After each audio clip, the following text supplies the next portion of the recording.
सबको नमस्कार। दिल्ली में अभी तक 3515 केस कल रात तक हुए हैं, लगभग 3500। इनमें से 1100 लोग ठीक होके अपने घर चले गए हैं।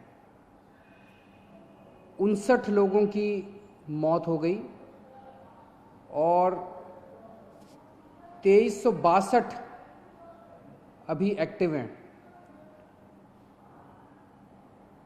एक तरह से अगर इसको देखा जाए 3500 केस हुए हैं तो एक मन में ये आता है कि दिल्ली के अंदर केस बड़ी तेज़ी से बढ़ रहे हैं।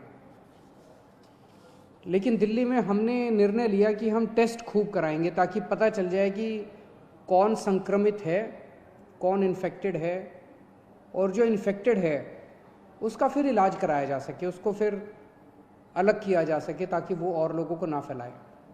हम दिल्ली में खूब टेस्ट करा रहे हैं, जम के टेस्ट करा रहे हैं। आज दिल्ली के अंदर हर 10 लाख की पॉपुलेशन पे लगभग 2300 टेस्ट हो रहे हैं। अंग्रेजी में कहते हैं पर मिलियन पॉपुलेशन। पर मिलियन पॉपुलेशन पे 2300 टेस्ट हो रहे हैं, जबकि पूरे देश का एवरेज जो आंकड़ा है वो है लगभग 500 के करीब का।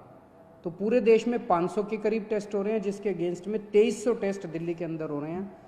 इस वजह से दिल्ली में केसेस की संख्या ऐसे लगता है जैसे काफ़ी बढ़ती जा रही है। लेकिन एक पॉजिटिव इसका ये है कि हमारे लोग इन्फेक्ट होके ठीक होके जा रहे हैं। 1100 लोग ठीक होके चले गए, और भी मैंने आज पता किया था अगले आने वाले चंद दिनों के अंदर और भी कई लोग अपने अपने घर ठीक होके जाने वाले हैं। दिल्ली के अंदर जितने लोग इन्फेक्टेड मिले 3500, उनमें मरने वालों की भी संख्या 59 है, जो अन्य देश और अन्य राज्यों के मुकाबले में अगर रेशो देखा जाए तो वो भी लगभग कम है। लेकिन फिर भी अपने को इसको और कम करना है। हम पूरी कोशिश कर रहे हैं और पूरी दिल्ली के अंदर खूब सारे कंटेनमेंट जोन्स बनाए हैं। कंटेनमेंट जोन्स, अब कई कंटेनमेंट जोन्स हैं जो ठीक होके खुलते भी जा रहे हैं और सारी मशीनरी लगी हुई है, सब लोग लगे हुए हैं। तो एक तरफ अपने को कोरोना को फैलने से रोकना है और दूसरी तरफ कोशिश करनी है कि अगर किसी को हो भी जाए तो वो ठीक होके अपने घर चला जाए। मौत नहीं होनी चाहिए किसी भी हालत में। एक अच्छी खबर ये है कि LNJP अस्पताल के अंदर हमें केंद्र सरकार से परमिशन मिली थी प्लाज्मा थेरेपी को ट्रायल करने के लिए। उसके हमने कुछ चंद मरीजों को प्लाज्मा थेरेपी दी।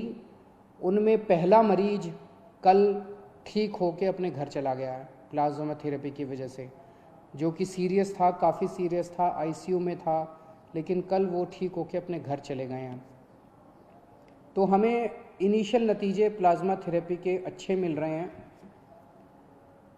अभी कुछ दिन पहले केंद्र सरकार की तरफ से कुछ बयान आए थे, जिसकी वजह से कन्फ्यूजन ये हुआ। कई लोगों के मेरे पास फ़ोन आए कि जी क्या आप प्लाज्मा थेरेपी बंद कर रहे हो। केंद्र सरकार ने केवल इतना कहा था कि जिन लोगों को केंद्र सरकार से अप्रूवल है वही लोग प्लाज्मा थेरेपी के ट्रायल करें, दूसरे लोग ना करें। प्लाज्मा थेरेपी के अभी नतीजे फाइनल नहीं हुए हैं, अभी ट्रायल चल रहे हैं, यही केंद्र सरकार ने कहा था और वो हम भी मानते हैं कि अभी हम लोग भी ट्रायल कर रहे हैं। LNJP अस्पताल के अंदर जो सीरियस मरीज हैं उनके ऊपर हम ट्रायल कर रहे हैं, ट्राई करके देख रहे हैं कि भाई इसके नतीजे कैसे आते हैं। जैसे जैसे जो नतीजे आ रहे हैं मैं आपके सामने रख देता हूँ। शुरुआती नतीजे अच्छे आए हैं, लेकिन उम्मीद करते हैं कि आगे भी अच्छे नतीजे आएंगे ताकि अपने को एक समाधान मिल सकेगा। तो कुछ लोगों ने कहा कि क्या आप बंद कर रहे हैं? नहीं, दिल्ली के अंदर प्लाज्मा थेरेपी के ट्रायल पूरी जोर शोर से चल रहे हैं और जैसे जैसे जो नतीजे आएंगे मैं आपको बताता जाऊंगा। मुझे बेहद खुशी है, 1100 के करीब लोग जो दिल्ली में ठीक हो गए उनसे हम लोग संपर्क कर रहे हैं और सभी लोग लगभग अपना प्लाज्मा डोनेट करने को तैयार हैं। सबको ये लगता है कि यार मैं बच गया, अब मेरे प्लाज्मा की वजह से अगर कोई और बचता हो तो बहुत अच्छी बात है।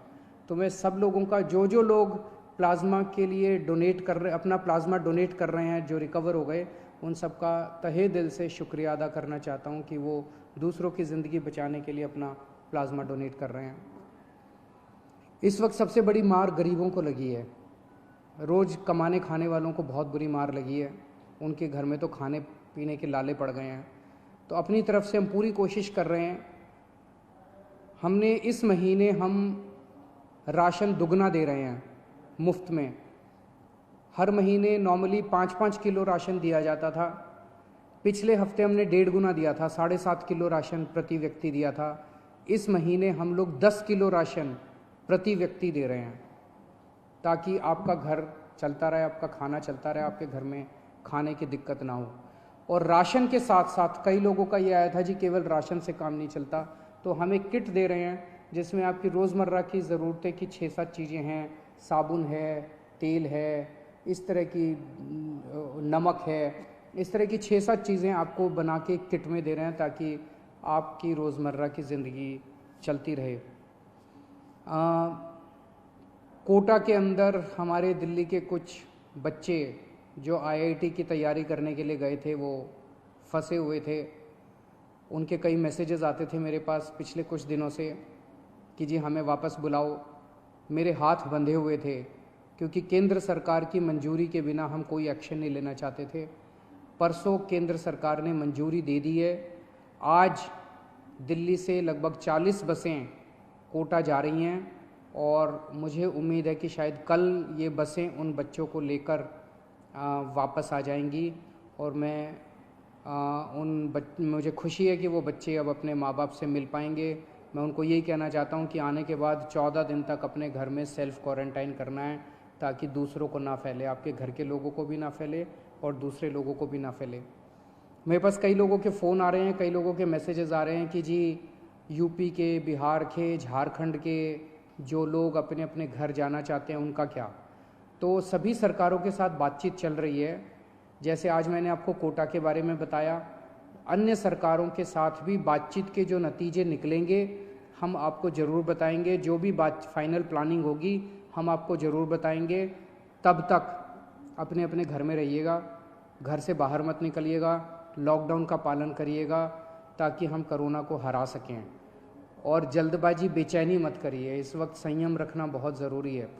जिस राज्य के साथ जो भी फाइनल होगा मैं आपके सामने आके आपको बताऊंगा।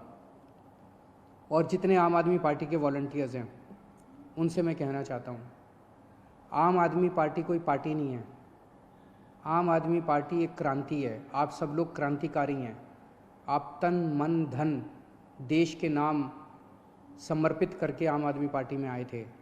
यही मौका है अपनी देशभक्ति और अपने जज्बे को देश के लिए समर्पित करने का। आप बिल्कुल निडर होके इस वक्त जनता की सेवा कीजिए। एक तो ये करना है कि अपने इलाके के अंदर किसी को भूखे नहीं मरने देना। अपने इलाके के अंदर किसी को भी कोई भी किसी भी चीज़ की किसी को ज़रूरत है, आप आगे बढ़ के उसकी मदद कीजिए। ये पुण्य का काम भी है, ये देशभक्ति का काम भी है। और बिल्कुल निडर होके आप लोग काम कीजिए। अपनी भी सुरक्षा रखिए, सोशल डिस्टेंसिंग रखिए, अपनी भी सुरक्षा रखिए। लेकिन जो भी इस वक्त ज़रूरत में है, बहुत गरीब लोगों की मैं कहानियाँ सोशल मीडिया पे पढ़ता रहता हूँ, लोगों से सुनता रहता हूँ और बहुत दर्दनाक कई लोगों के दिक्कत हो रही है। उन सब की मदद करनी है। और अगर कुछ भी मेरी ज़रूरत पड़े, सरकार की ज़रूरत पड़े, हमें भी बताते रहिएगा। बहुत बहुत शुक्रिया।